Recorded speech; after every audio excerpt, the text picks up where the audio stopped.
Lesson 1, atomic structure. The first part of the real deep chemistry here. So, atomic structure. In today's lesson, we're going to learn what's inside an atom and how to calculate protons, neutrons, and electrons. So the first part, we have here a structure of an atom shown, and A represents the electrons, which are negatively charged, and they orbit in shells or energy levels around the nucleus. The closer you are to the nucleus, the more stable and the lower the energy. So the first shell is the most stable with the lowest energy. B represents the nucleus, which is at the center of an atom. And the nucleus is made up of protons, which are positive, and neutrons, which are neutral. The mass of the atom is concentrated in the middle, as you will see next. Just to recap, the electrons and neutrons and protons, the nucleus contains the protons and neutrons in the center, and the electrons whiz around orbiting in shells. To give you an example of the size of an atom, if you enlarge a helium atom to be the size of a full stop, then the average Goebel will become the size of the Earth. So that's a very huge magnification. Furthermore, to give you another analogy, if you picture Wembley Stadium and a football in the center spot, that would be a nucleus, and the electrons will be the size of peas orbiting importantly on the edge of the stadium. That means the majority of the atom is empty space, yet the mass is concentrated in the center. So if you look at this table, you will have to often fill these in an exam. So protons have a relative mass of 1 and a charge of +1. So relative mass or relative atomic units essentially represents that the proton is in a ratio of 1 to 1 with a neutron. Okay, it doesn't have a unit such as kilograms or grams there. It's just a ratio. So the neutron is also a mass of 1, so they're equal in mass, but the charge is 0, so N for neutral, whereas the electron is almost 0. In the syllabus, you can get away by saying 1 over 2000. On this PowerPoint, I've put 1 over 1840, which is 3 significant figures. You can also do 4 significant figures, which will be 1 over 1836. Now, the charge on an electron is -1. A common mistake will be to either mix up the two columns by not reading the question properly, or to put the charge as plus or minus for an electron. That's wrong. You got to put +1. You can't just put plus. Now, an atom is neutral because its proton number and electron number are always equal. That means there'll be an equal number of positives and negatives, giving it an overall charge of 0. Small quiz here. The middle of an atom is called the nucleus. Well, that's true. In an atom, the protons and electrons are in the nucleus. Well, that's false because it's protons and neutrons. The charge of an electron is 0. Well, no, the mass might be effectively 0, but the charge is -1. So that's the first part done.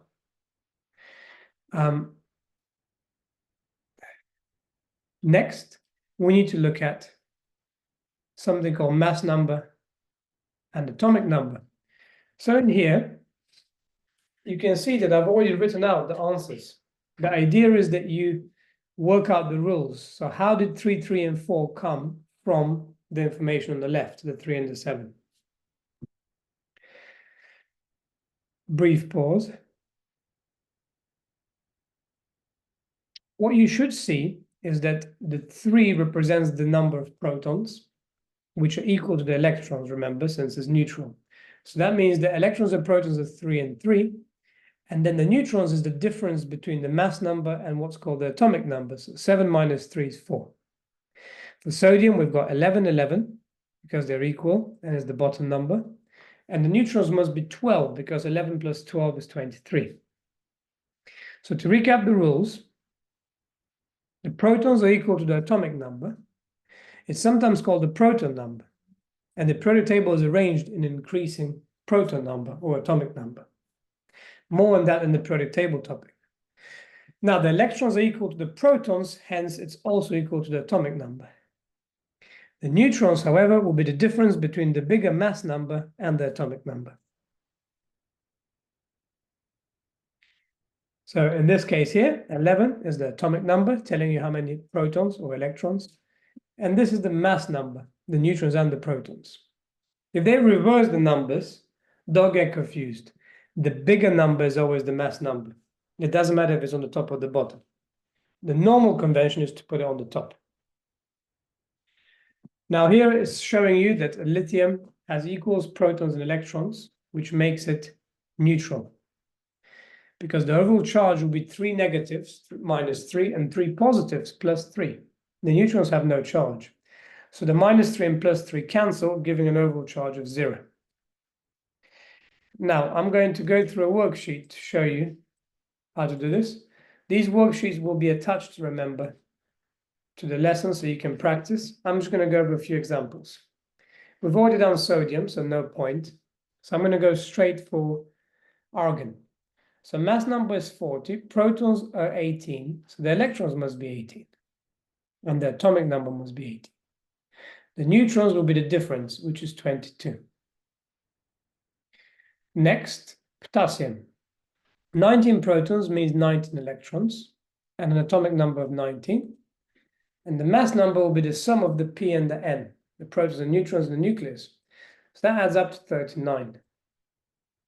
Final example, chlorine is 17, protons are 17, electrons are 17, they must be equal. And the mass number is the sum of these two, which is 35. So this is called mass number. In the periodic table, you will see relative atomic mass, which is our next part. Now, relative atomic mass is linked to isotopes. It will be covered again in the calculations topic, but I still need to show you what it is now. Okay, more detail later on. So first, in the definition, an isotope is an atom of the same element with the same number of protons and electrons, but a different number of neutrons. It is very imperative that you say the word atoms of the same element. You can't just say isotopes have the same number of protons. You have to say atoms because they're not ions. Just going to adjust this a bit. Okay. So in this example, we have hydrogen. So hydrogen is actually the only element that has 0 neutrons. Deuterium, which is the one in the middle, has actually 1 neutron because 1 plus 1 is 2. And tritium has 2 neutrons because 1 plus 2 is 3. Now, chemical properties depend on the number of electrons in the outer shell. That will be covered again in the periodic table topic. However, isotopes, you should know now, have the same chemical properties because their outer electrons are the same. But the physical properties, such as density, they depend on stuff such as mass. So if the mass number is different, because the neutrons are different, then the physical properties will differ. Now, how to actually calculate relative atomic mass is the next bit. So if we look here, relative atomic mass. So the periodic table, let me show you the periodic table.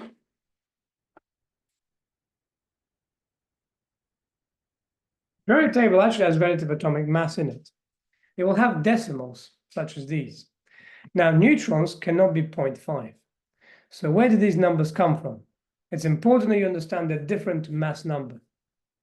So a relative atomic mass is actually the average of all the masses of an isotope. That's why they have 0.5s. So they're basically weighted averages. They take into account all the isotopes. The official definition is worth 3 marks, and I shall write it for you here.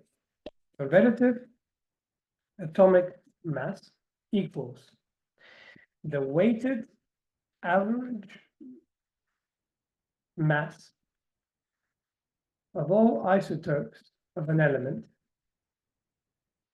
compared to 1/12 of the mass of carbon-12, which is a particular isotope of carbon, the most abundant one. So that's the definition. It will be in the notes attached. Now you might say, well, it looks complicated. Well, we're going to look at it in more detail when we do the calculations topic of why exactly we have 1/12 of carbon-12. But for simple terms, 1/12 of 12 is 1. Okay, so you're comparing everything to 1.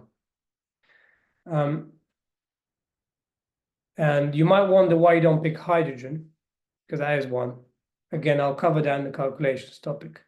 For now, you just need to know the basics, and it is worth 3 marks. So the 1/12 is a mark, the carbon-12 is a mark, and the weighted average mass is a mark. Now let's apply this. Abundance means how much of the particular element exists on Earth. So chlorine happens to have an abundance for the 35 chlorine isotope of 75%, and the 37 chlorine is 25%.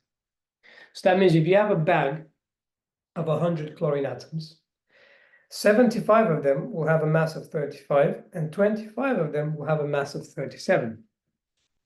So to find the average mass, you essentially multiply and add up all the masses and divide by total abundance. So it shall be 35 times 75 plus 37 times 25, all added together, and all divided by 100 because the total abundance is 100. As long as it's percentage abundance, it'll always be 100 as the denominator. In the small case, they try to trick you with relative abundance.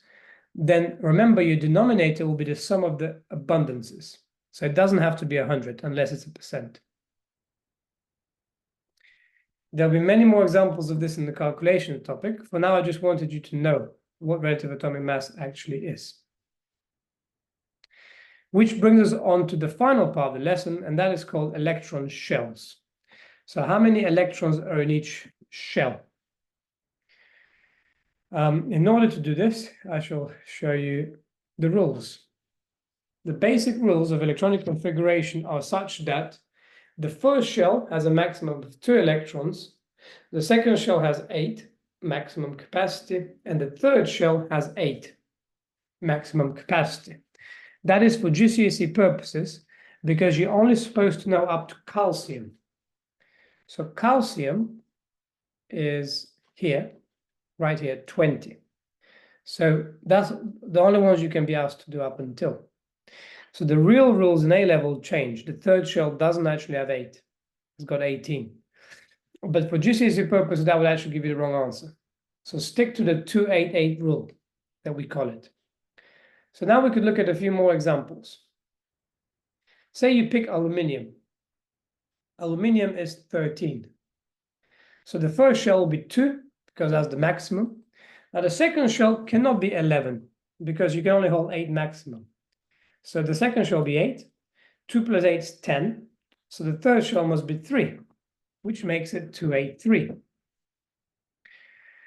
If you pick carbon, it's 6, as you can see here. So it's 2, 4. Now that can be shown like this, or it can be drawn. So for example, carbon, you could just draw 2 and then 4, where you use crosses to represent the electrons. Or you can use dots. Now notice how I spaced the electrons apart since they're repelling each other, since they're negative. However, if I'm doing aluminium, I will draw 2 here, keeping them apart. But the next shell has 8, which means that if you fill the first 4, it will then become complicated to try and fill it in these spaces because it's difficult for the examiner to count. So instead, you start to pair them up like this. So that becomes 8. And then for the last shell, you can do keeping them apart. So that's how you fill electronic configurations. I shall show you calcium as well. So calcium will be 2, 8, 8, 2, because it had to add up to 20, but you can't just do 2 plus 18. So 2, 8, 8, 2. Imagine you've got a bus that has 2 seats on the first level, and you have to fill the first level of the bus first. And the second level has 8 seats. So 8 people can go there. Then you can fill the third shell, which is also 8. This actually goes all the way up to the fourth shell. Now, the last thing we need to talk about is this group number. Now, the group number, the top number for each column, represents the number of electrons in the outer shell. So, for example, group 1 has lithium and sodium. Lithium is 2,1 because it adds up to 3, and sodium is 2,8,1, adding up to 11. Notice how the group number is the same number of outer electrons. That's something you should know. So the group number determines the chemical reactivity. The last thing you need to know is the period number. So the period number, actually, hydrogen is the first period. Many people think lithium is the first period. That's wrong. So hydrogen is period 1. Then this is period 2. And this is period 3.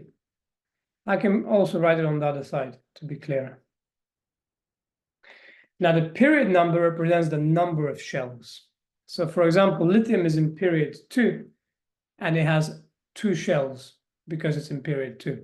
Sodium is in period 3, and it has 3 shells. So that's what the period number means. It's a very useful thing. If you know the group number and the period number, you can work out anything. So, for example, cesium will have 1 electron in the last shell, and it will have 1, 2, 3, 4, 5, 6 shells.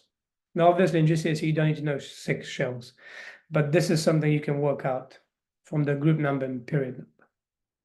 Now, in the next lesson, we will be looking at ions, which are charged particles, and then we'll move into the bonding topic. So that's how we're structuring our lessons at the start.